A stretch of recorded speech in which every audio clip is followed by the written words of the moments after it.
Again, my name is Stefan Jonsson. I'm the executive director. No, I'm not the executive director. I'm coming for you, Molly. Executive advisor for the party. And my pronouns are he, him. And thank you for being here tonight. As Liz said, we wanted to kind of make a bit of a transition from the policy convention aspect of this weekend to thinking a little bit about our party's next steps with a new leader. I think that leader has big shoes to fill after 4.5 years that Sonia has been at the helm of the party and gotten us to where we are today. Let's just give her a round of applause right now.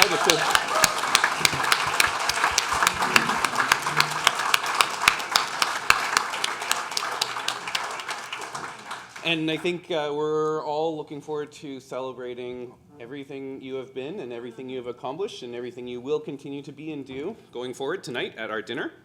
But let's talk a little bit about what do we want in the next leader. This is a new chapter for the party. It is a very different world in 2025 than it was in 2020 when Sonia became leader. What does that mean for us? What do we need to be looking for? What's ideal? What don't we want in a new leader? These are all things that we have assembled a panel of 6 leaders that have been involved in the BC Greens and others in various capacities over the years to share their perspectives. We also are, unfortunately, Liz mentioned that Dr. Lisa Gunderson, our deputy leader, this was actually her idea to hold a panel, a fireside chat like this. Fortunately, she's not available to join us, but she has sent us some videos, so we will be playing those when they relate to certain questions. So I'm just going to ask everyone to introduce themselves. I'm sure many of these people here don't need much of an introduction, but we will start with the first video from Lisa Gunderson. That'll be just up here introducing herself. Greetings, everyone. I'm Dr. Lisa Gunderson, known as Dr. Lisa or Dr. G, and I'm your deputy leader for the BC Green Party. I am so honored to be able to share with you some of my thoughts in this panel tonight, even though it is virtual. And for those of you who don't know, I live on Lekwungen speaking territories, specifically of the Songhees and the Esquimalt nations. And again, it's truly an honor to be able to be with you all today. So you heard a lot about me at lunchtime. I think for the purpose of this panel, there are 2 things that I bring to the table. I served as interim leader of the Green Party of Canada for 12 months. Very enlightening role to play, even though I wasn't an elected member of the House. And then I led the leadership race for the GPC that elected Annamie Paul. So I think I bring those things to it. But the other hat I will try and wear is my 40 years as a journalist covering political parties. And how does the leader translate to that? So I'll talk about that later. Fantastic. Thanks. Hello, everybody. Nice to see you. Sonia Furstenau. Professional novel reader at the moment, on sabbatical, but really glad to be having this conversation because I think it's an important step for the party to take is to talk about what we are looking for in a leader and the kind of traits and qualities and skills and abilities that we would like to see brought to that table. So really glad that Lisa recommended this panel and really glad to be here with all of you this afternoon. Hi, everyone. Jeremy Valeriote, and I am the interim leader trying to fill Sonia's big shoes in the short term until September. 2-time candidate, one-term municipal councillor, and I served as chair of provincial council for just under 2 years. So I've benefited from a lot of insight from that process, and I'll learn a lot more from our current and new provincial council in the next few months. And I'm looking forward to us all being able to brainstorm and riff off some ideas of who we're looking for to fill Sonia's big shoes. My feet aren't that big. They're 9.5. They're 9.5. Hey, I'm Rob Botterell. I'm the MLA for Saanich North and the Islands. I'm the House Leader and also the Finance Critic. And I think what I hopefully can bring to the discussion this afternoon is both in my work with First Nations over 25 years, and before that working within government and within the financial sector. I've had a chance to sort of see leadership up close and personal, and also watch Sonia do amazing things. So hopefully I can add a bit to this august panel. Thanks. Thank you, and I'm Molly McKay, the Executive Director of the BC Greens, and I've been in this role for 5 days.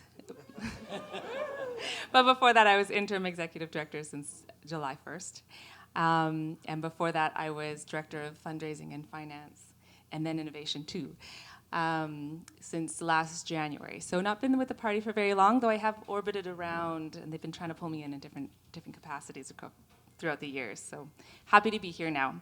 And I think just speaking on behalf of the staff, that we work closely with the party leader, so I had the privilege of doing that with Sonia in the last election, so bringing that forward.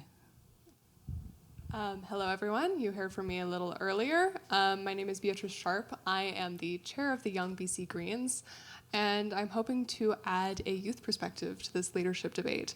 I was Sonia's canvass lead over the summer for the provincial election, so that is where I got my first leadership experience within the party. And yeah, I'm looking forward to this discussion.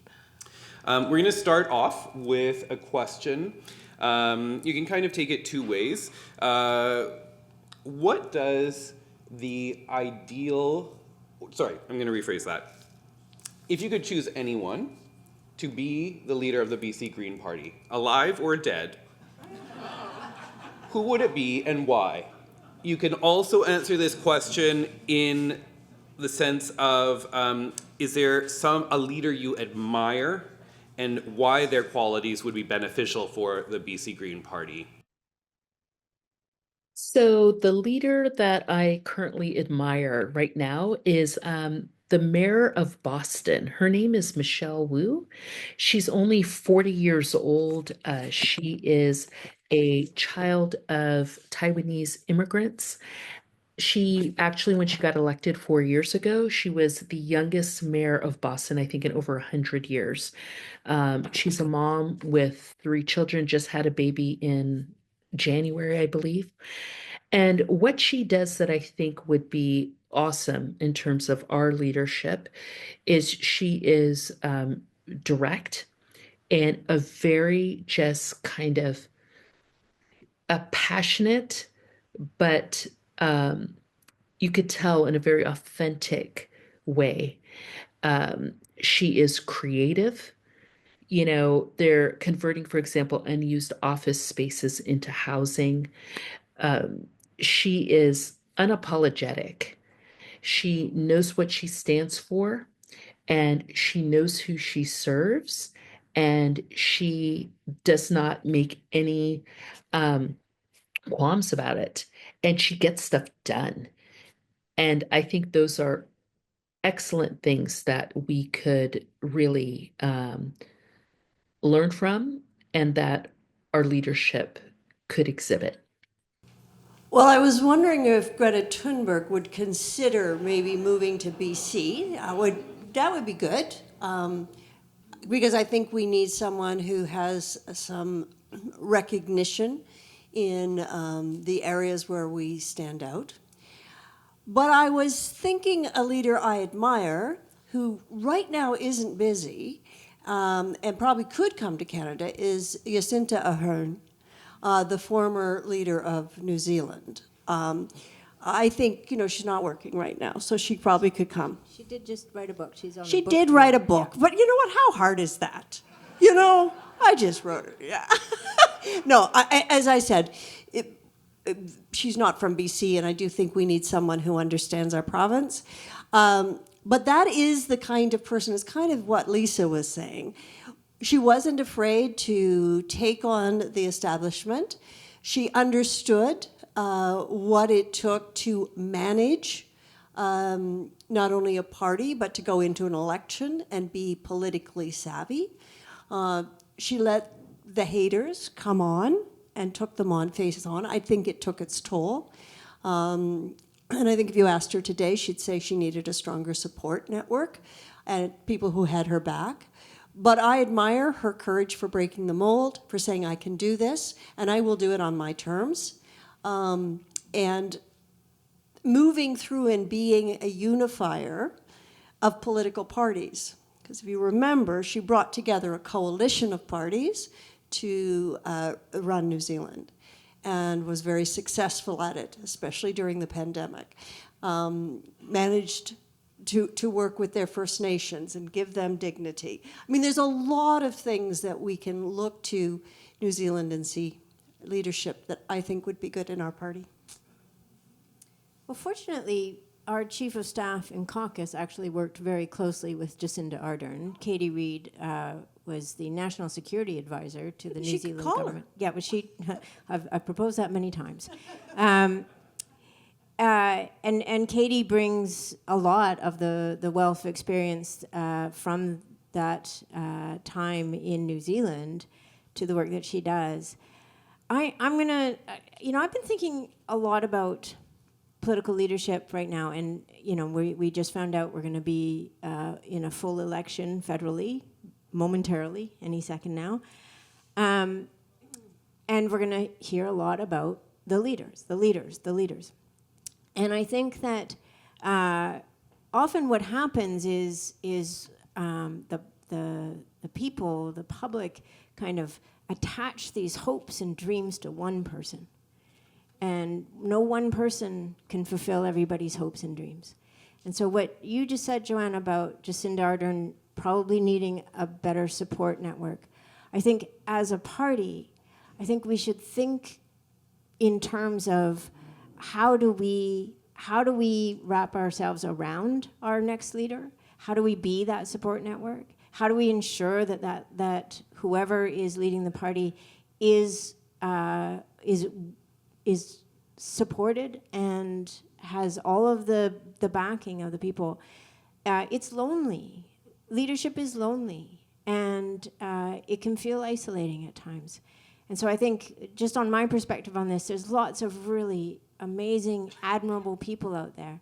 But I think as a party, the Greens are distinct in being a grassroots party, which I love about this party. And I think we should be a little bit distinct in how we think about leadership, because the best leaders are leaders, I think, who lead from behind, are leaders who empower people, leaders who make people feel a sense of belonging and connection. And that's work that we all have to do collectively together. So my answer is all of you, everybody.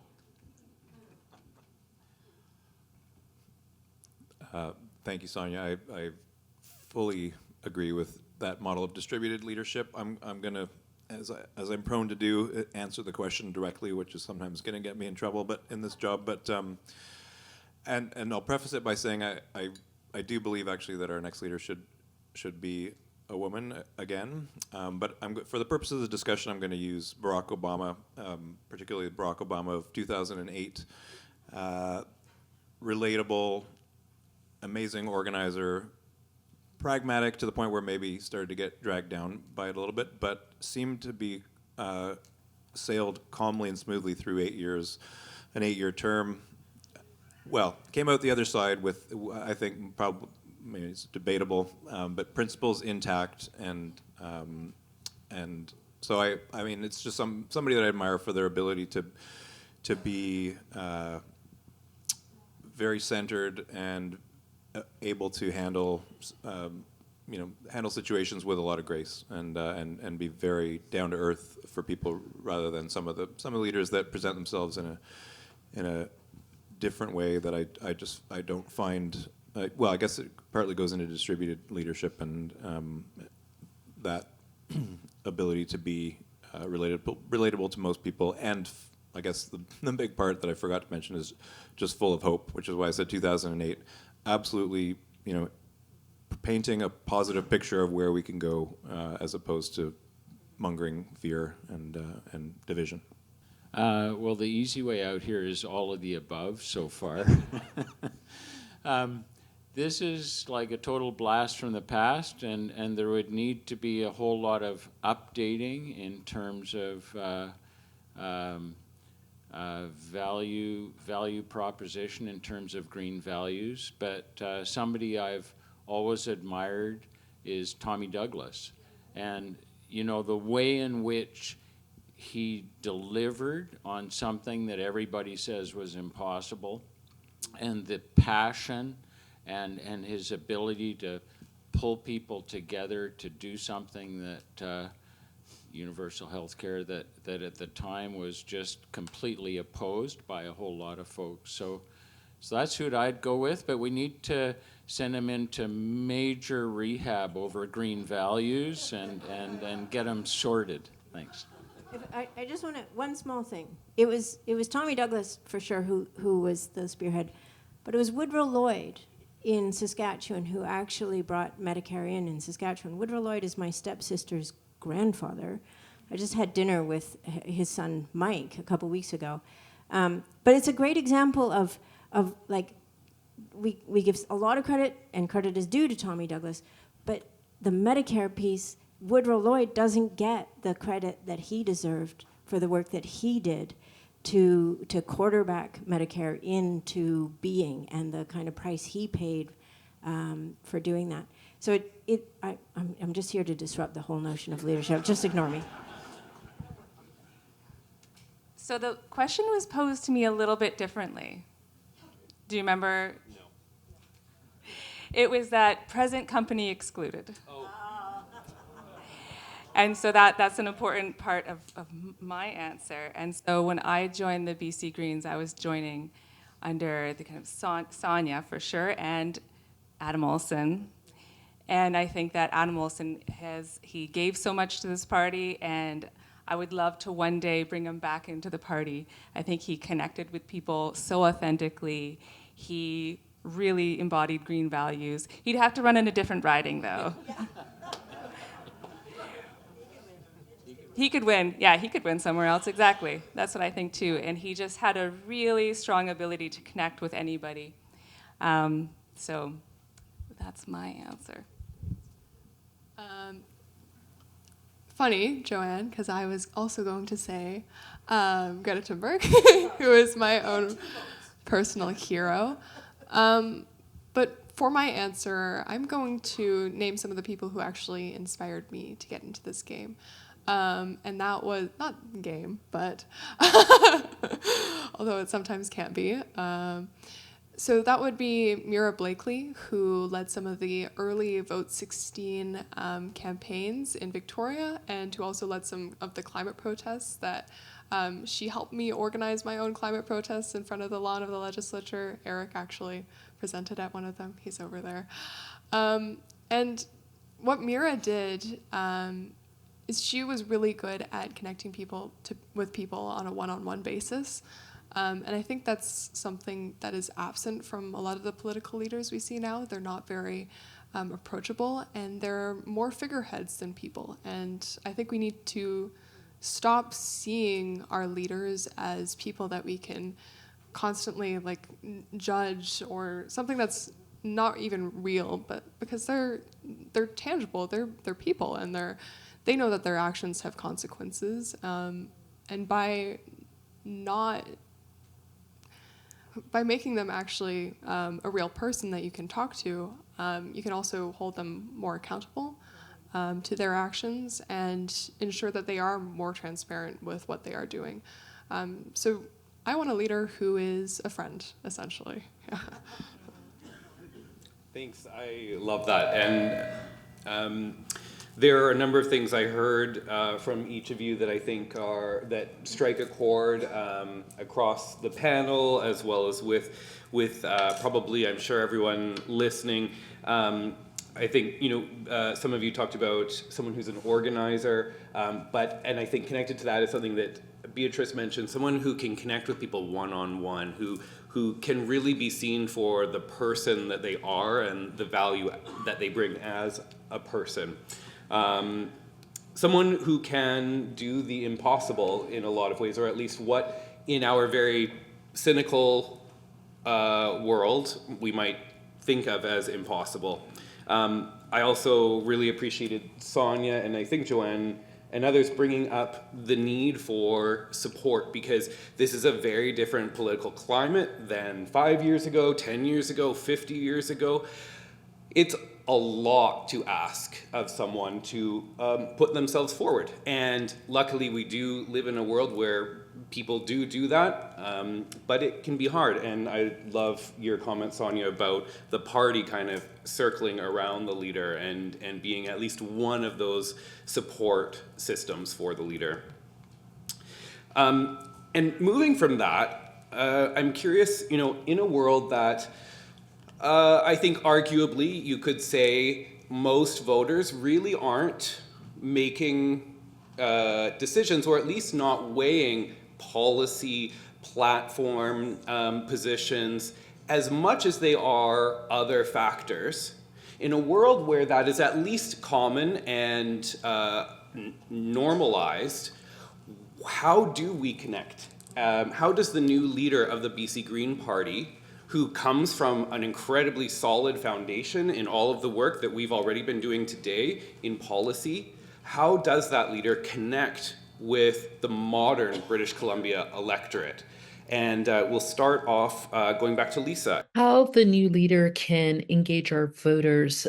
I want to start with just a very quick piece, which is we shouldn't make an assumption that everybody doesn't value policy and peer-reviewed evidence the way we may.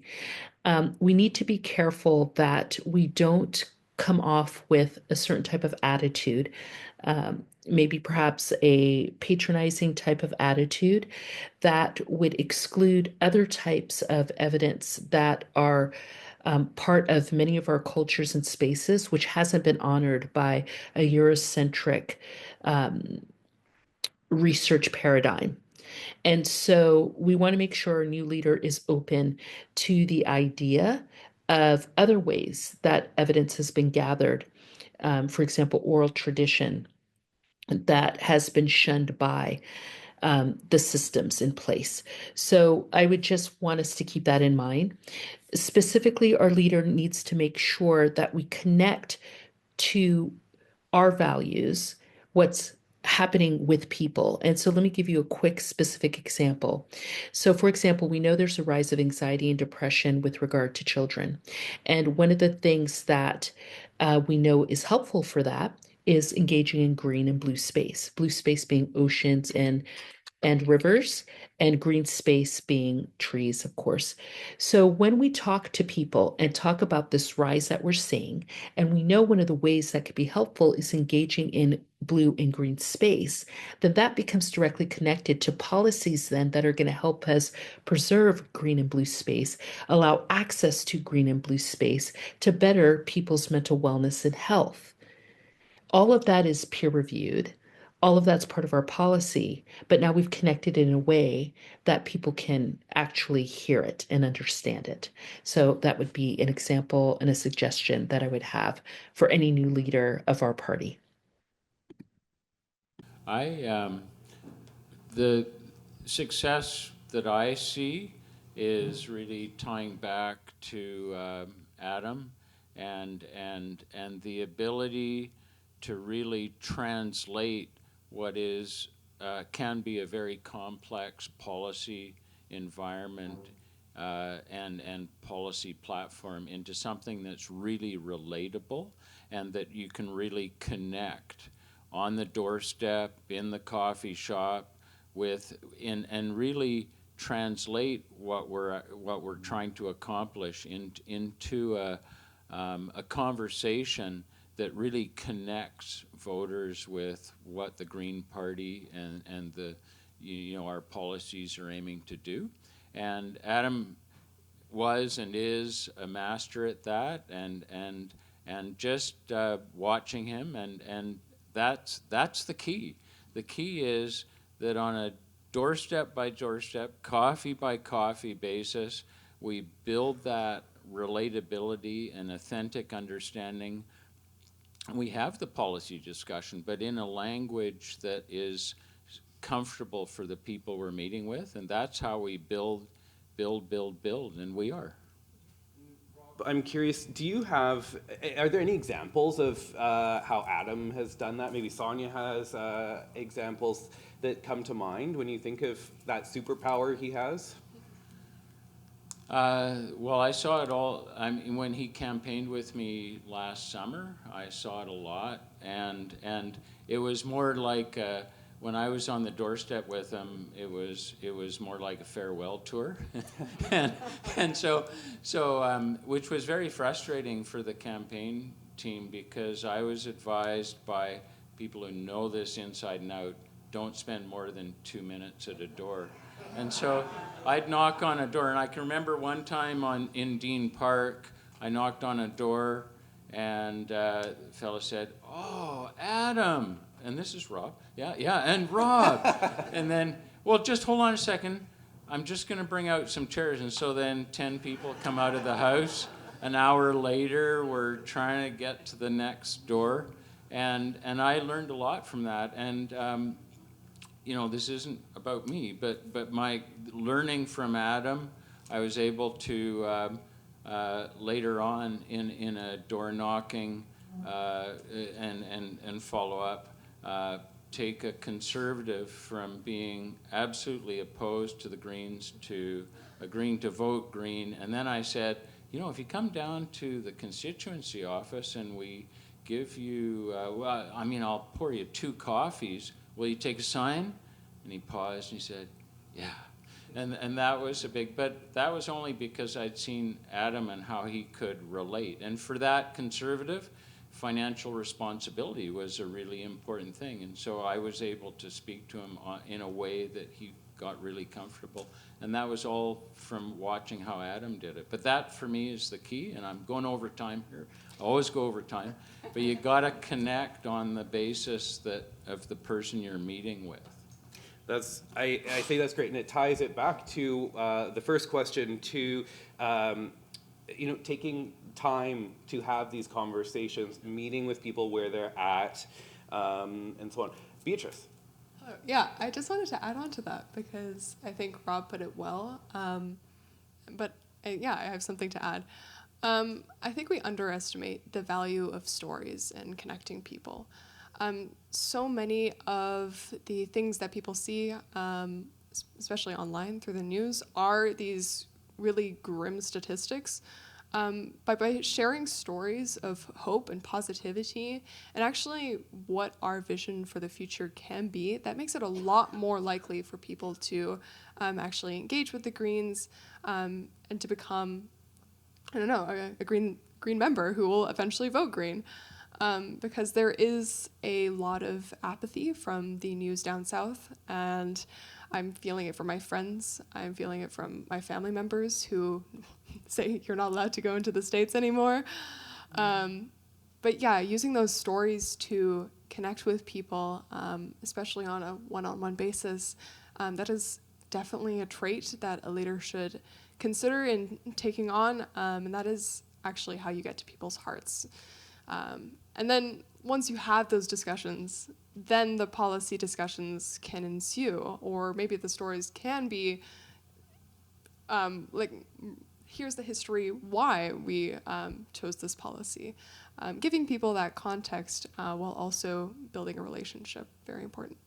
Yeah. Thanks. Story is such a human way to meet one another. Sonia, do you have any thoughts?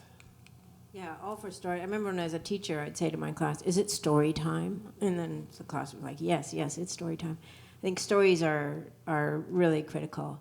To the point about Adams, speaking of stories, after the discovery of the Tecumloops residential school, Adam stood up, and if you have a chance, go watch this video of Adam's speech that day, where he talked about, some kids didn't come home from school, and the way that we as a country didn't care about those kids who didn't come home. And that was an example of Adam's ability to take something and just grab people's hearts and really transform a conversation. In terms of I think the question's most about communicating, right? So all the things that I agree with everything that's been said. And I think, again, I'm going to come back to this probably a lot, but the capacity of one person to do all of that communicating is pretty tough. And so we've got to find a way to,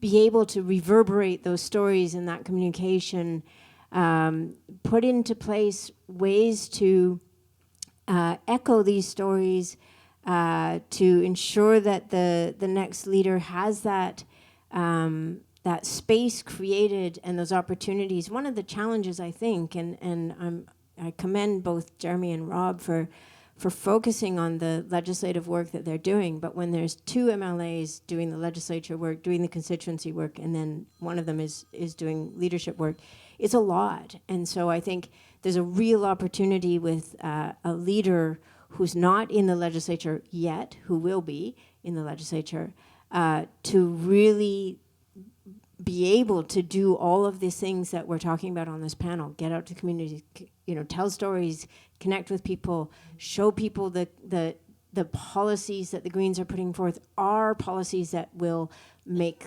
things better for them and their communities and for the future. So that's another structural piece that I think is a real opportunity at this moment for us to lean into as a party. I do have to go, everyone. I'm very sorry for this interruption. Thank you, everyone. Have a good day. Thank you, Beatrice. Molly. Yeah, so what I learned this past election is that Greens have to work incredibly hard to get elected. And Jeremy ran twice. He ran twice before he got elected. Adam Olsen, the same thing.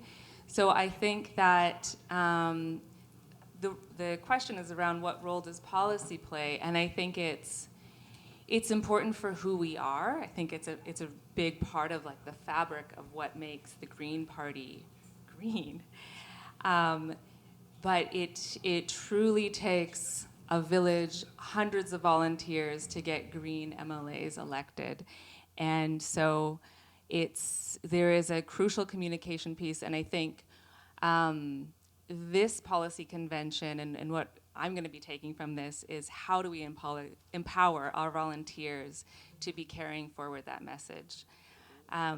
Because we can't turn our backs on who we are, and at the same time, it's going to take a lot of people to grow our party. And I think to get the leader, if policy isn't what gets us elected, we need a leader who's ready to travel around the province, meeting with people and getting volunteers on board and empowering people. Can I just sort of build on that, Molly, because you're absolutely right. Let me give you some advice about a leadership contest and what you're looking for that it translates what Molly just brought up. A leader that doesn't inspire new members, a leader that doesn't attract their own volunteers when they're running for leader. Like, you need to look at those things. They're an indicator of whether a person will inspire volunteers in their riding, will inspire people to give us money. People are always critical. Oh, well, we don't need a leader that raises money. Yeah, you do. And you know how they raise money? By being inspirational. So is there something I would look for in a leader? Because I think, I'm a big fan of Sonia's. And what do I like about Sonia? Sonia's real. When she tells stories that mean something to her, so she's vulnerable. So find someone who has a passion about something, right? They need to have a passion, not just about being in power. They need to have a passion about something. and they need to inspire people to join their passion. That's a very hard to identify quantity. Adam Olson has it.